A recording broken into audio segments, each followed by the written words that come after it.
Bonnie Dunbar, currently Professor of Engineering at the University of Houston and Director of the STEM Center.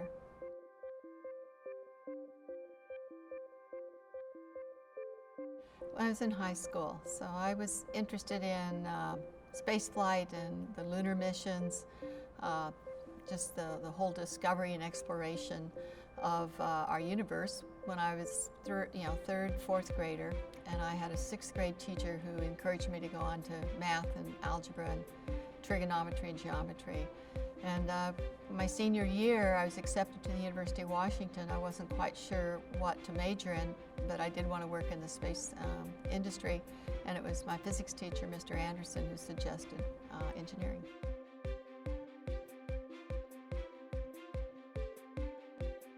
Mr. Anderson mentored me, so we don't live in a vacuum.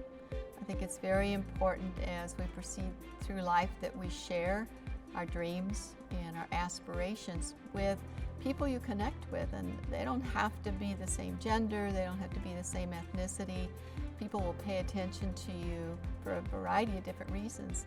So my mentors, I never really cared whether they were men or women or what nationality. It was connecting on that level of aspiration and common interest.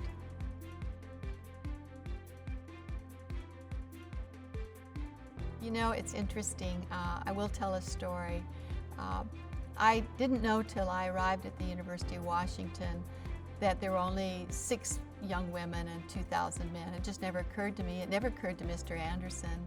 And I grew up watching Mr. Wizard on TV, and Mr. Wizard always had a boy and girl in the classroom, in the lab, and I was the oldest of 4 kids, and my dad let me drive the tractor first, and so it never occurred to me. And my first exposure was on campus, and quite frankly, it didn't bother me or affect me in any way. I was mentored by the department chair. He introduced me to NASA engineers. I didn't make the divide. I didn't set myself apart.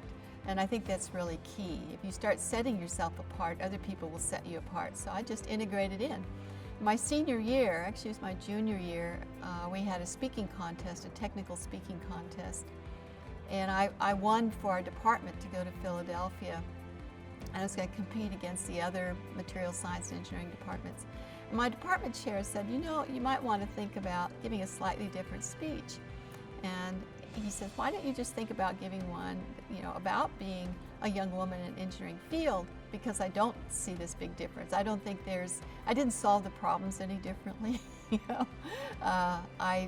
That's the wonderful thing about mathematics and engineering. There may be a lot of creative ways to solve a problem, but I haven't found it gender related yet. And he says, just tell them how you feel. And I said, well, how I feel is I don't carry a mirror around with me every day looking at myself.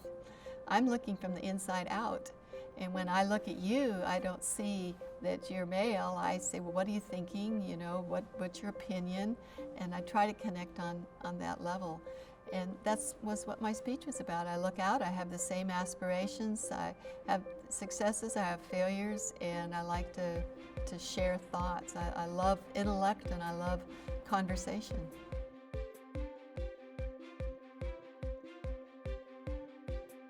Because they're a talent that our country needs, and if you visit other countries, there are some countries that I have interacted with that you might not think that 50% of the engineers are female, but they are. Certain parts of Turkey, certain parts of South America.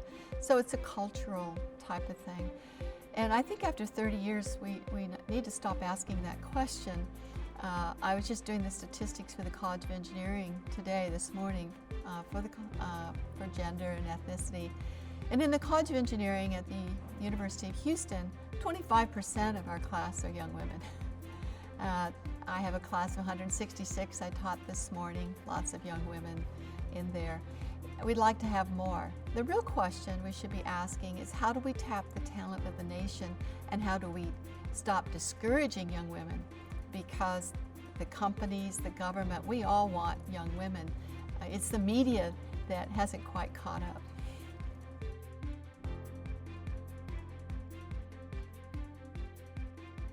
My biggest challenge, I've been asked that question so many times, not having enough time to do everything that I want. and probably getting slower as I grow older. Those are my biggest challenges.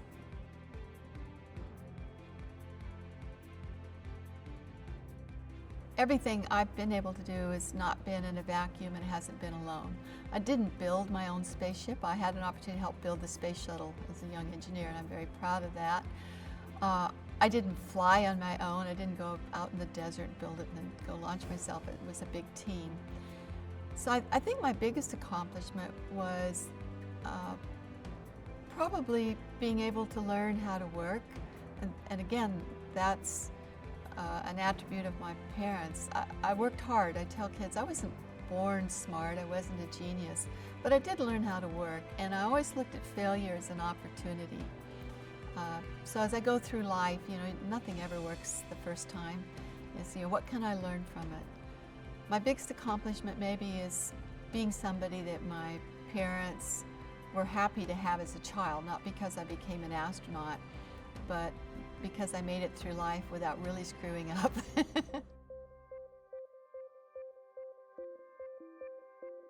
What do I have for the future? I hope that this nation regains its spirit, its energy, and its will to continue exploring space, because we're not just falling behind. I think we've fallen behind. We have a generation of young people that don't know we were really on the moon, that think we've already been to Mars, and don't understand that great nations explore. And when great nations explore, they demonstrate a personality of innovation and energy that transmits to everything around them. When they cease exploring, they atrophy. We've seen that throughout history. I worry about that.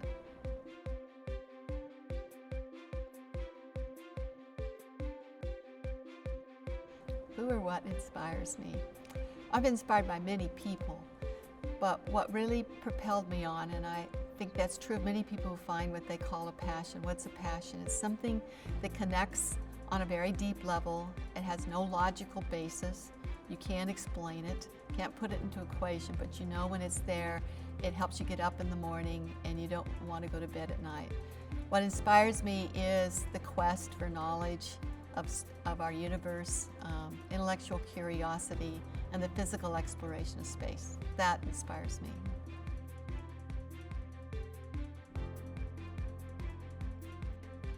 Science, technology, engineering, and math, and anything else in life, they need to learn a second language, and that language is called mathematics. It's the only universal language in the world. I've trained in Germany, I've trained in Russia, I've had to learn both languages. The mathematical equations are the same, the laws of physics are the same. And that foundation, that basis of learning how to solve problems and to think logically can translate to just about every career and occupation you can think of.